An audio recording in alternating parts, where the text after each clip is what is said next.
Fala pessoal, vamos direto ao que interessa hoje. Nós vamos explorar a ascensão espetacular e a queda trágica de uma das maiores superpotências que já pisaram na Terra, o Império Otomano. Para ter uma ideia, estamos falando de um domínio impressionante que durou mais de 600 anos e se estendeu por nada menos que 3 continentes, englobando Europa, Ásia e África.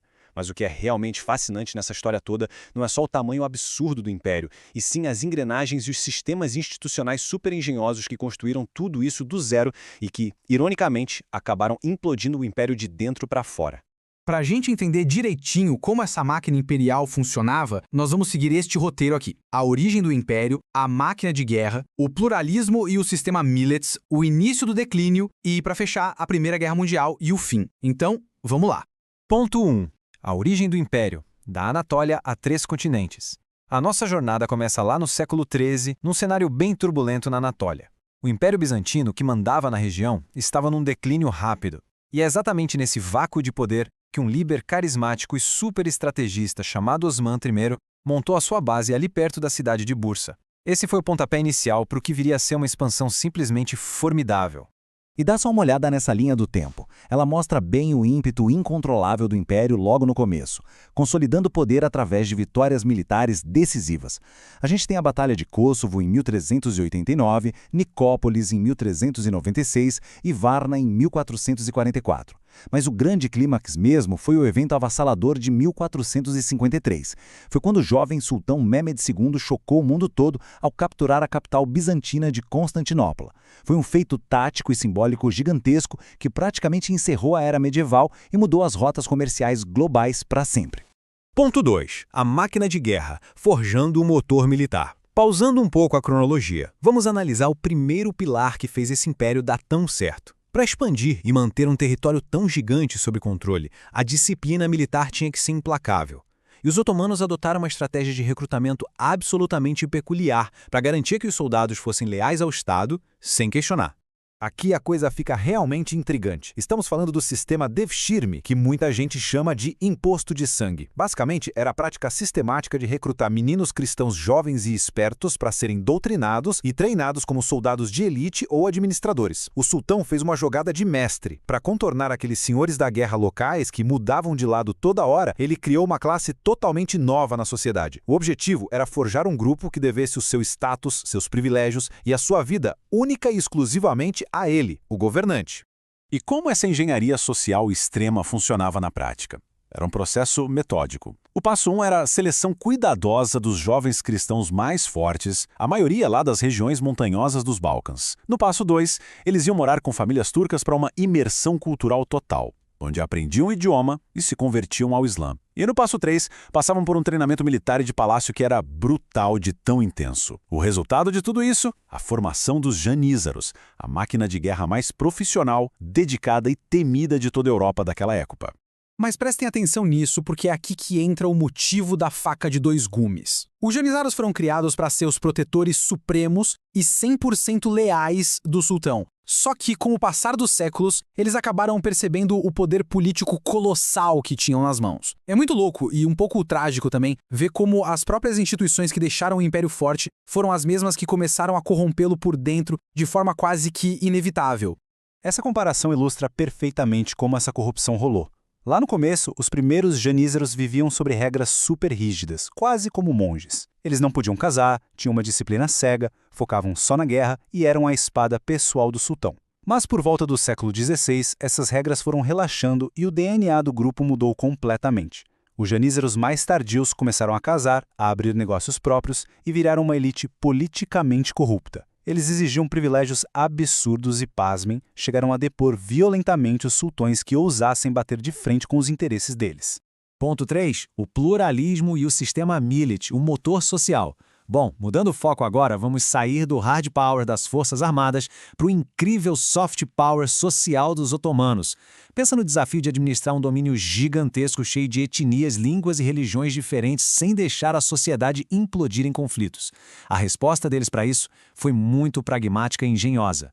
Uma estrutura descentralizada chamada Sistema Millet.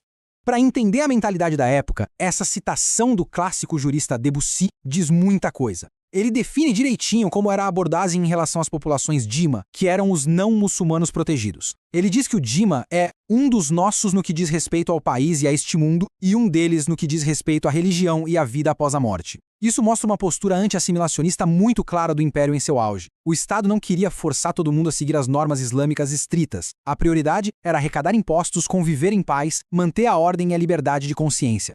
E o grande pulo do gato desse mecanismo social era a pluralidade jurídica, como a gente pode ver nesta tabela. Enquanto os muçulmanos seguiam a lei Sharia e iam para os tribunais dos Qadi, os não-muçulmanos tinham o seu próprio esquema. Isso permitia que comunidades de cristãos e judeus tocassem os seus próprios tribunais, com as suas leis religiosas, para resolver questões do dia a dia, como casamentos, divórcios e heranças, desde que não bagunçassem a ordem pública. Dar essa autonomia para as minorias foi o que impediu o governo central de ficar atolado com minúcias culturais de cada província por séculos. Ponto 4. O início do declínio, o colapso dos pilares.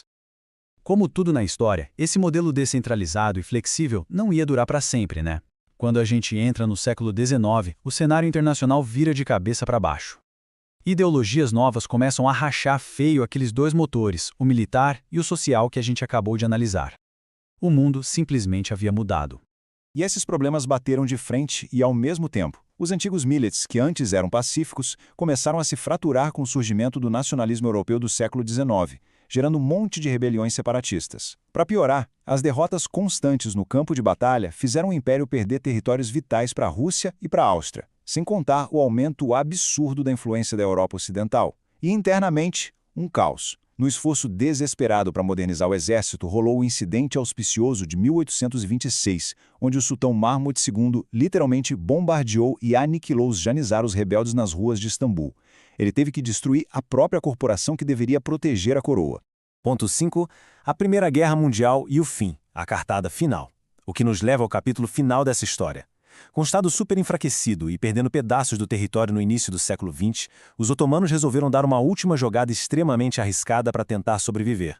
Eles se aliaram ao Império Alemão na Primeira Guerra Mundial. Vejam só esse número: 3 bilhões de marcos. Trazendo para a nossa realidade hoje, daria quase 75 bilhões de dólares. Foi essa a montanha de dinheiro que a Alemanha injetou na velha máquina de guerra otomana. E tinha um plano bem audacioso por trás dessa grana toda. Os alemães queriam usar a autoridade religiosa do sultão, que também era o califa, para criar uma revolta islâmica em massa dentro das colônias dos impérios britânico e francês, paralisando os aliados por dentro. Mas, analisando os fatos de forma neutra, a verdade nua e crua é que esse plano afundou totalmente. O apelo não conseguiu inflamar as massas coloniais. Por quê? Porque soft power exige hard power. Não adianta ter a ideologia se você não tem base material e vitórias consistentes nos campos de batalha. Sem um exército vencendo de verdade no Oriente Médio, as tentativas de revolta em lugares como Índia, Egito ou Marrocos simplesmente não decolaram, por mais dinheiro que os alemães tenham colocado na mesa. E o desfecho geopolítico disso foi implacável. Com a derrota esmagadora em 1918, veio o Tratado de Sèvres, em 1920, que fatiou o que sobrou do território otomano de forma muito punitiva. A monarquia não aguentou o baque e, em 1922, o último sultão, Mehmed VI, abdicou e foi para o exílio. Mas olha que interessante, o espírito de independência ali não tinha morrido. Das cinzas desse império de 600 anos, surgiu uma resistência nacional fortíssima, liderada por Mustafa Kemal Atatürk. E foi ele quem, em 1923, fincou as fundações da moderna República da Turquia. Para fechar a nossa explicação de hoje, eu deixo uma provocação para a gente pensar. A queda desse gigante foi mesmo culpa dos inimigos externos e da pressão da Primeira Guerra Mundial? Ou será que o verdadeiro culpado foi a falência das suas próprias instituições internas? Aquelas mesmas facas de dois gumes geniais que os levaram ao topo. O sucesso e a ruína de uma superpotência muitas vezes dividem as mesmas engrenagens. Fica aí a reflexão sobre como os ciclos da história se repetem. Pessoal, muito obrigado pela companhia em mais este material e até a próxima análise.